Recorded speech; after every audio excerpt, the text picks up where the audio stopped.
In this lesson, we want to determine where a function is increasing, decreasing, or constant from its graph. All right, so when you start talking about functions and their graphs, you're going to come across a section where you want to look at the graph and find the intervals where kind of the graph is increasing, it's decreasing, and then where it's constant.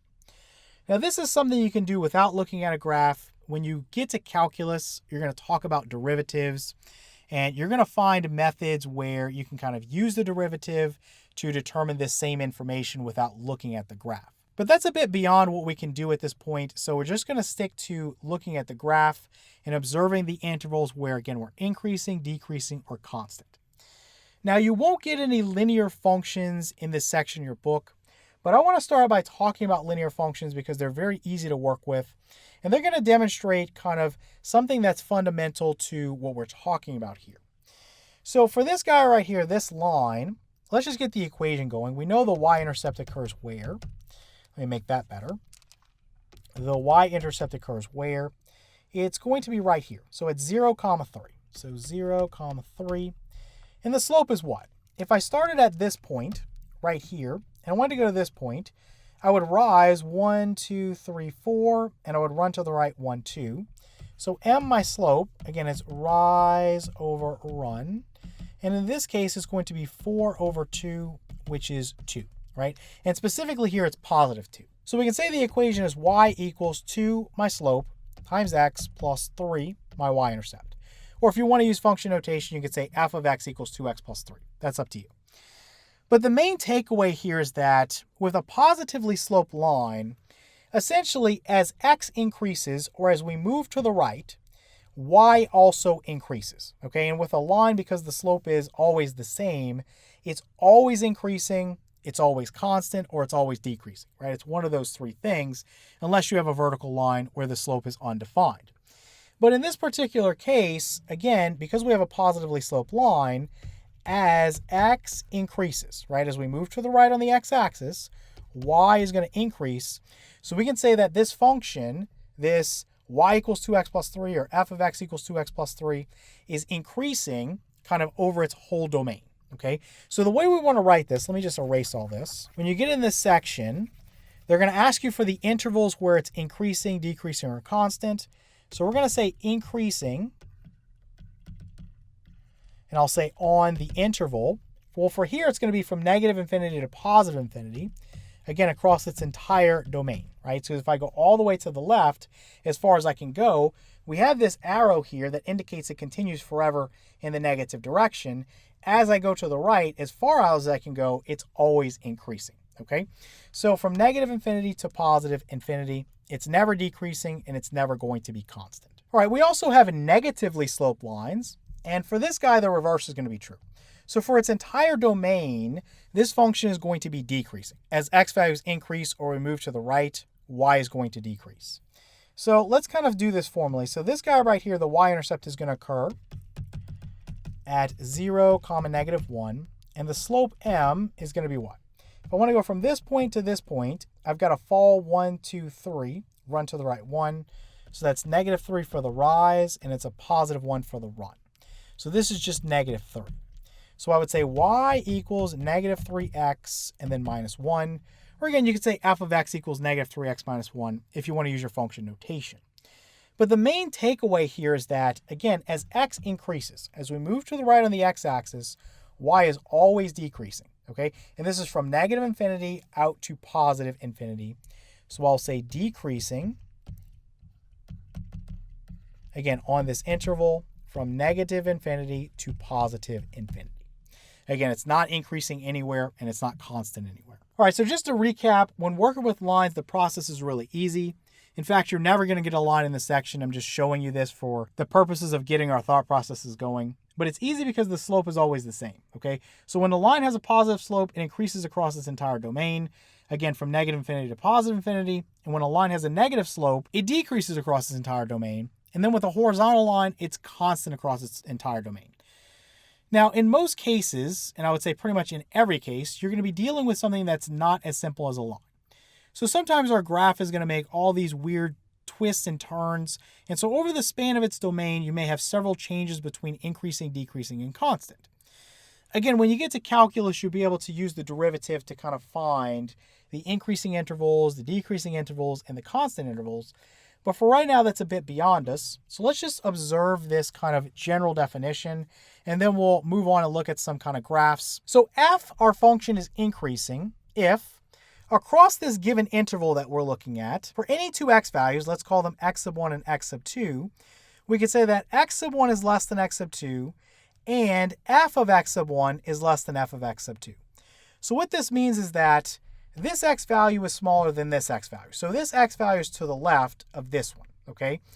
Then plugging in this x sub 1, this smaller x value for the function and kind of getting the output results in a smaller value than using the larger x value as an input, right? The output there is larger.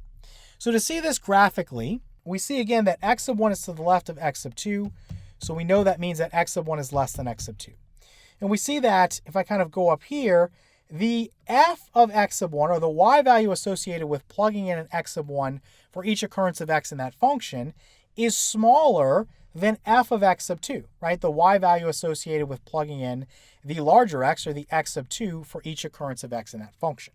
So we can say that this function is increasing, right? As we go from left to right, the function is increasing over that interval if the y values are increasing over that interval. All right, now also you'll see f is decreasing if kind of the reverse is true.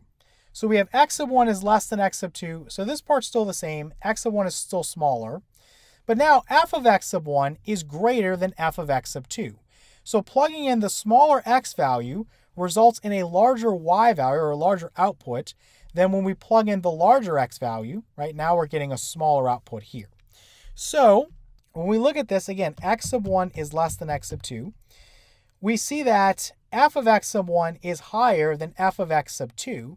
So this graph is falling as we move to the right, so it's decreasing over this interval. Now lastly, we might see where it's constant. So we could say f, our function, is constant if x sub 1 is less than x sub 2, and f of x sub 1 is equal to f of x sub 2. So we all know what a horizontal line looks like. And essentially over this interval, you have any given x sub 1 and x sub 2. X sub 1, again, is less than x sub 2. And the y values here are the same. So f of x sub 1 is the same as f of x sub 2. This generates a horizontal line. So here the function is just constant. All right, let's take a look at the first example here. So I'm just going to put some arrows on this. And I'm going to say that this is y equals x squared. We've already seen this graph before in a previous lesson. So with this guy, again, I want to determine the intervals where it's increasing, decreasing, or constant. So what I'm going to do is I'm going to start from kind of out here all the way to the left. From negative infinity to kind of going this way, what happens? Well, if I look at my y values, if I kind of think about it, I'm decreasing, right? As I'm going to the right, I'm decreasing, decreasing, decreasing, decreasing, decreasing, until I get to 0, okay? And then after 0, then I'm increasing, increasing, increasing, increasing, increasing. A lot of people will draw like a stick figure or a car or something like that to kind of illustrate. I'm not a good drawer, but I'll try my best. So my stick figure there would be walking downhill until he gets to 0. And then after 0, he'd kind of be walking uphill. So let me do that. So you can see that there. It's not a good drawing, but you get the idea. Another way you can think about this is, if I kind of think about an x value of -3 corresponds to a y value of +9. If I increase the x value by 1, if I go to -2, well, now my y value is +4. So increasing x resulted in me decreasing y. So again, that's how I know I'm decreasing, again, until I get to 0, and then I start increasing, right? If I look at an x value of 2, I get a y value of 4. If I look at an x value of 3, I now get a y value of 9, okay? So that's another way you can kind of think about this. So we can say that in terms of the intervals, we are decreasing on the interval from a negative infinity up to but not including 0. And then we're increasing, we are increasing on the interval, again, not including 0, out to positive infinity. So you might be asking, why didn't I include 0? And you might also be arguing, saying that your book includes 0. So these are both valid points. So the first thing is that I didn't include 0 because if you think about what happens to this function when you're at 0, you're not increasing and you're not decreasing. In fact, the slope there, if you took the derivative and you looked at it specifically where x was 0, you'd find that the slope is 0, okay? So it's not positive, it's not negative, it's 0. So that means it's not increasing and it's not decreasing, so that's why I didn't include it. I just used the open notation so that it's excluded. The second point is your book might show this. Your book might do this. Now, is this wrong? The answer to that question is I would go with whatever your teacher tells you to do because ultimately they're grading your test. Most books, I would say the majority of them, and most teachers are going to want you to use this notation here for the point that I just made, right? At 0, it's not increasing and it's not decreasing, so it's not included in either of these intervals, okay? But if your book uses this kind of bracket notation, follow your book, follow your teacher, go with what they tell you. Now, the other thing that you want to consider here is that when we list the intervals, it's in terms of x values. We're not listing ordered pairs and we're not listing y values, so don't make that mistake. I am considering what is happening to the function, what is happening to kind of the y values as I kind of look at these intervals on the x-axis. So from the interval negative infinity up to but not including 0, the function is decreasing, right? So the y values are decreasing. Then when x is larger than 0, we can say the y values are increasing again. So the function is increasing over that interval from 0 out to positive infinity. So it's always in terms of the x values. That's what you're writing. All right, let's take a look at another one. So this is the graph of y equals, we're going to have x cubed minus, we're going to have 3x and then plus 2. For right now, we just want to observe from the graph where it's increasing, where it's decreasing, and where it may be constant. Well, again, if I kind of think about things coming from negative infinity, going to positive infinity. So again, I'm thinking about what's happening as I move across the x-axis as I go to the right. So starting from negative infinity, going up to this kind of -1 on the x-axis, I'm increasing, right? So I can, again, draw my little stick figure. This guy would be walking uphill the whole time. When he gets to an x value of -1, he would kind of change. And then right here, he would be walking downhill. So he'd be walking downhill until he got to an x value of +1. And then he would be walking uphill again from +1, that x value, out to positive infinity. Okay, so if you think about it this way, for the increasing intervals, so it would be increasing on, okay, the intervals, one interval would be from negative infinity up to, but not including -1. And then another interval would be from +1 and then out to positive infinity. Now, let's talk about the decreasing. So we'll say it's decreasing on what interval? So that's going to be from -1 to +1. Again, I'm not going to include either one of those. So at -1 and +1, you kind of have these turning points here. And the slope here, the derivative of the function, when x is -1 and when x is +1, it's going to be 0. So I'm not going to say it's increasing and I'm not going to say it's decreasing. Okay, before we move on to the next problem, I want to talk about another common source of confusion. So if your book specifically asks you for the intervals where this function's increasing, decreasing, or constant, you don't want to put a union symbol in here. Okay, you see that a lot. So sometimes you have more than one interval involved in one of your answers. So you'll see students go, okay, it's this guy and then union with this guy. That's not correct. So if I'm asking you for an interval, what am I asking you for? Let's go to a number line real quick and think about this. Let's say I had an interval from 3 to 6 with 3 and 6 not included. So that's this interval here. Essentially, it's a set of numbers that's kind of between two numbers where the endpoints could be included or not included. You can't have a gap, right? So you can't say, well, I have another interval from -5 to -1, and let's say I have this guy right here. I can't just use a union symbol and say, okay, this is now one long kind of interval. Okay, that doesn't make sense. This is a set that contains the union of those two intervals, okay? But it's not one long interval. That wouldn't make any sense, okay? You can't have a gap like that. So if they're asking you for the intervals, okay, intervals, plural, then just put a comma between them or use the word and, okay? This is a common trap question because they might give you a multiple choice and they might put a union symbol in between the two and they might give you a choice like this and you might be scratching your head and say, okay, well, I've used this a lot, so you might check this one as correct, but what happens is this one would be wrong, okay, because they asked you for the intervals, okay? So if we go back, we want to list it like this or just put the word and kind of in between them. If the question is asked differently, okay, this is the thing that gets confusing, then you might be able to use your union symbol. If we're just talking about where's the function increasing and there's no mention of give the intervals, well, then you could give it with that kind of union statement because you're just looking for the set that kind of satisfies that answer, and that set would contain these two intervals, and you could join those with a union symbol. That would be fine, okay? So if you're given the question in that way, it's okay. But if you're specifically asked for kind of the intervals where the function's increasing, decreasing, or constant, you want to make sure to just kind of use a comma if you have kind of two different intervals there, or use the word and, okay? And that's all you want to do. All right, let's look at another. So this guy is going to be y is equal to the square root of the absolute value of x. So where is it increasing, where is it decreasing, and where is it constant?